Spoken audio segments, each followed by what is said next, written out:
దినములు చెడ్డవి గనుక మీరు సమయమును పోనీయక సద్వినియోగము చేసుకొనుచు అజ్ఞానుల వలె కాక జ్ఞానుల వలె నడుచుకున్నట్లు జాగ్రత్తగా చూచుకొనండి.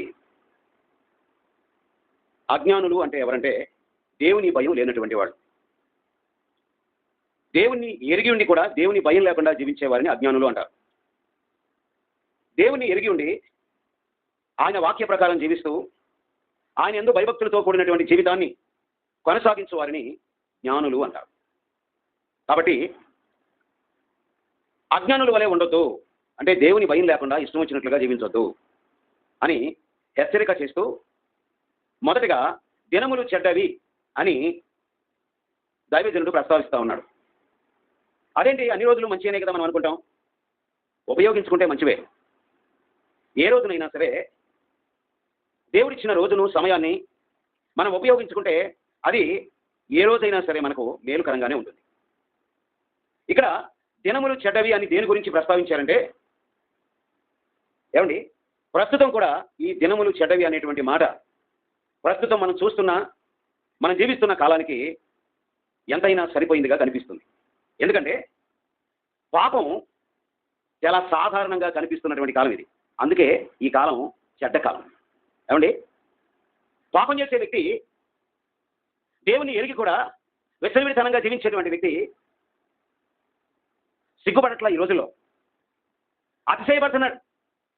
అంటే ఏమైపోయిందంటే పాపం సాధారణమైంది, మోసం చేయడం సాధారణమైంది, అబద్ధమాటం సాధారణమే అన్నట్లుగా ప్రస్తుత కాలంలో అజ్ఞానులు దేవుని భయం లేనటువంటి వాళ్ళు విరవీగుతున్నటువంటి కాలం ఇది. కాబట్టి పిల్లరా, ఆ కాలంలో ఎలా అయితే దైవజనుడు గుర్తించి దినములు చెడ్డవి అని హెచ్చరించారో ఈ కాలంలో కూడా మనం చూస్తున్న కాలం అంతా చెడ్డ కాలం.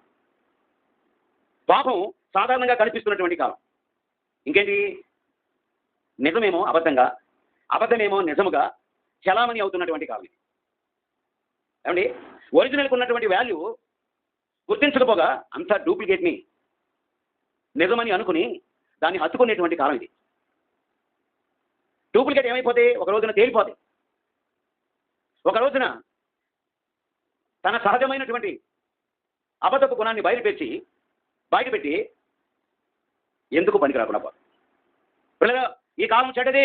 ఎందుకంటే నిజము అబద్ధముగాను, అబద్ధమే నిజముగాను, సత్యము పనికిరాందిగాను, పనికిరానివి మనకు ప్రీతికరంగాను కనిపిస్తున్నటువంటి కాలం ఇది.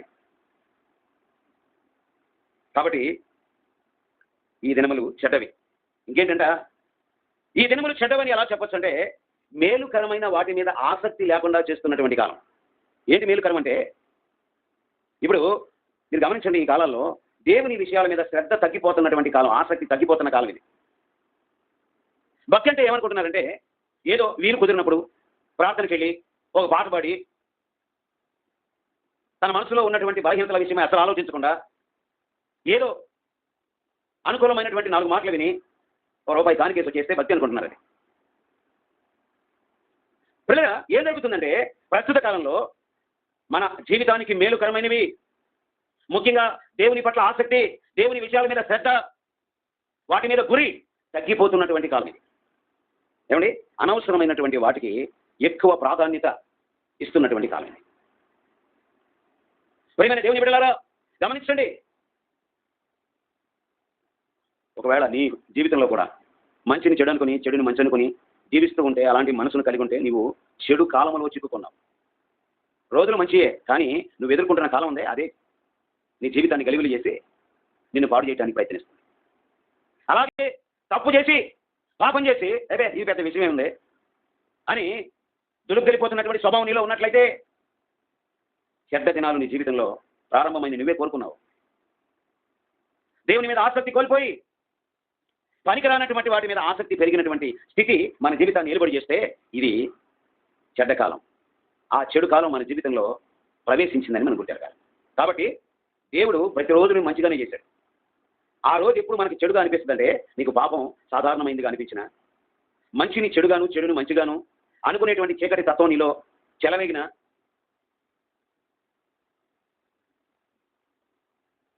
నీకు మేలైనటువంటి విషయాల మీద ఆసక్తి తగ్గిపోయి పనికిరానటువంటి వాటి మీద ఆసక్తి పెరిగిందనుకో, నువ్వు నీ జీవితంలో చెడ్డకాలం అనేది ప్రారంభమైంది. ఇక ఇంకేమంటున్నాడంటే, మీరు సమయమును పోనీయక. చూడండి, ఇక్కడ 2 రకాల అర్థాలు ఈ సమయానికి ఉంటుంది. ఒక అర్థం ఏంటంటే, మనకి దేవుడు ఆయన కృపతో అనుగ్రహించిన సమయం 24 అవర్స్ ఉంటుంది కదా, ఇది ఈ సమయం గురించి. రెండవది ఏంటంటే, దేవుడు మనకిచ్చేటువంటి అవకాశాలు, మనకిచ్చేటువంటి తరుణాలను కూడా సమయమేనంటారు. చూడండి, ఒక్కొక్కసారి ఏమంటామంటే, నీకు ఇచ్చిన సమయం అయిపోయిందంటాం. అంటే అర్థం ఏంటి? ఆయనకి ఇచ్చిన అవకాశం అయిపోయింది. కాబట్టి ఇక్కడ గడియారము సూచించే సమయం గురించి మాత్రమే కాదు ఇక్కడ చెప్పేది. దేవుడు మనకిచ్చే అవకాశాలు, దేవుడు మనకిచ్చేటువంటి తరుణాలను కూడా మనం సద్వినియోగపరచుకోవాలి. సమయమును పోనీయొద్దు అని చెప్తూ ఉంది. సమయం పోనివ్వడం అంటే అర్థం ఏంటంటే దుర్వినియోగం చేసుకోవాలి. ఇప్పుడు సెల్ ఫోన్లు వచ్చిన తర్వాత పట్టుమని 10 నిమిషాలు బైబిల్ తెరవడానికి, బైబిల్ చదవడానికి ఆసక్తి ఉండదు. అసలు ఎన్ని గంటలన్నా చూడండి.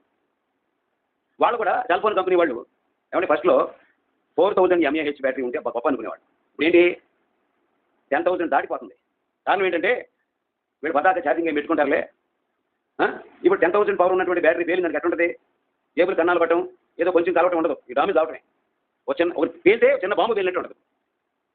దాంట్లో వాడేటువంటి కెమికల్స్, ఉపయోగించేటువంటి మెటీరియల్ లాంటి అలా ఉంటుందని పిల్లలు గమనించండి. ఇప్పుడు ఏమైపోయిందంటే ఈ దినాల్లో మనకు ప్రయోజనకరమైనవి, మన జీవితానికి మేలుకరమైన వాటి మీద శ్రద్ధ తగ్గిపోయింది.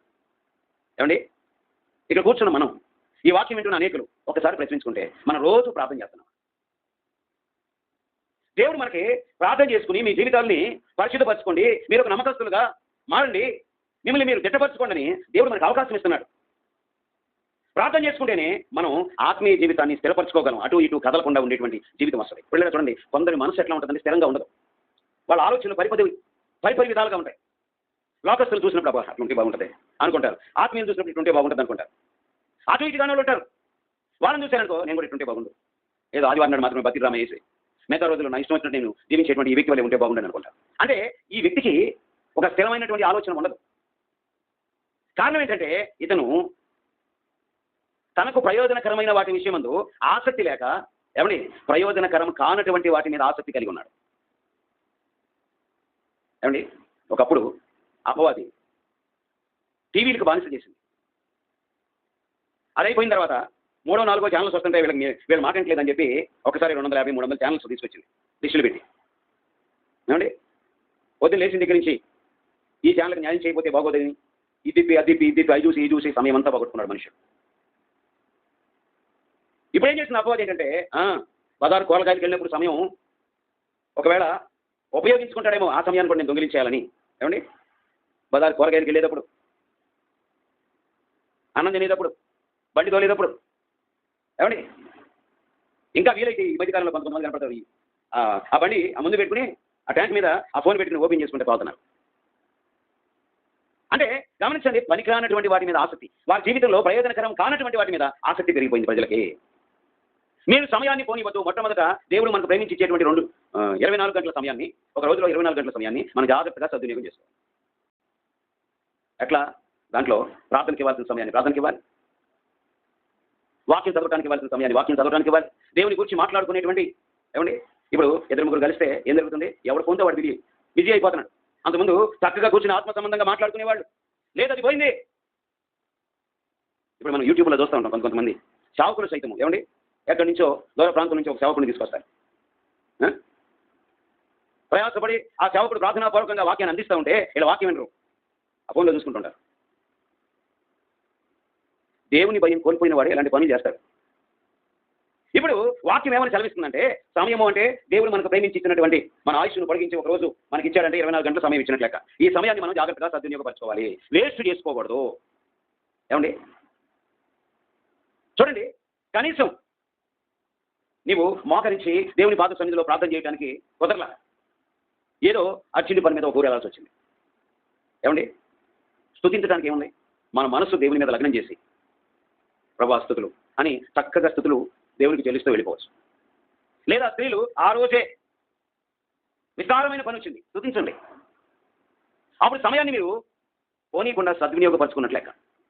ఏమండి, నా ప్రారంభ దినాల్లో నేను ఒక టైం టేబుల్ ఇచ్చేవాడు. అంటే ఈ సమయం నుంచి ఈ సమయం వరకు ఇది. ఇప్పుడంటే కుదరట్లా. ఎందుకు కుదరట్లేదంటే పిల్లరా, ఇప్పుడు నిన్న కాదు మొన్న నేను 1:30కి బ్రష్ చేశాను, లేచింది ఇప్పుడు 5ంటికి. 1:30కి బ్రష్ చేశారు. ఉదయం నుంచి వరుసను ఒకరి తర్వాత ఒకరు మాట్లాడటానికి, వాళ్ళకి కావాల్సినటువంటి సందేహాలు తీర్చుకోవడానికి వస్తానే ఉన్నారు. ఏం చేయాలి ఇప్పుడు మనం? నాకు తిండి ముఖ్యం అని చెప్పి వాళ్ళందరినీ కూర్చోబెట్టేది తినాలి నేను? పిల్లలు గమనించండి. కాబట్టి చూడండి, మనం ఒక షెడ్యూల్ వేసుకుంటే మనం ఎక్కడ వేస్ట్ చేస్తున్నాం, దేన్ని మేరుతున్నాం అనేది మనకు తెలుసు. అందుకే పిల్లలకి ఏమండి వాళ్ళు టైం జాగ్రత్తగా ఉపయోగించుకోవాలి అనేటువంటి ఆ క్రమాన్ని వారికి నేర్పడానికి ఏం చేస్తారు, ఒక పద్ధతితో కూడినటువంటి టైం టేబుల్ వాళ్ళకి ఇస్తారు. ఇంకా కొంచెం ఏమంటే ఫర్దర్ స్టడీస్కి వెళ్ళిన తర్వాత వాళ్ళకి ఇదిగో ఈ టైమింగ్ నుంచి ఈ టైమింగ్ వరకు ఫలానా సబ్జెక్టు, ఈ టైమింగ్ నుంచి ఈ టైం వరకు ఫలానా సబ్జెక్ట్ అని వాళ్ళే చక్కగా ఫీడింగ్ ఇస్తూ ఉంటారు. దాని వెనక ఉన్నటువంటి ఒక చక్కని అద్భుతమైనటువంటి ఆలోచన ఏంటంటే టైం వేస్ట్ కాకూడదు. ఏమండి చూడండి, ఇప్పుడు మన దగ్గర ఉన్న ధనం పోయింది, డబ్బులు అజాగ్రత్త వలన లేకపోతే ఎవరి ద్వారా మోసపోయి డబ్బు పోగొట్టుకున్నాం, మరలా తిరిగి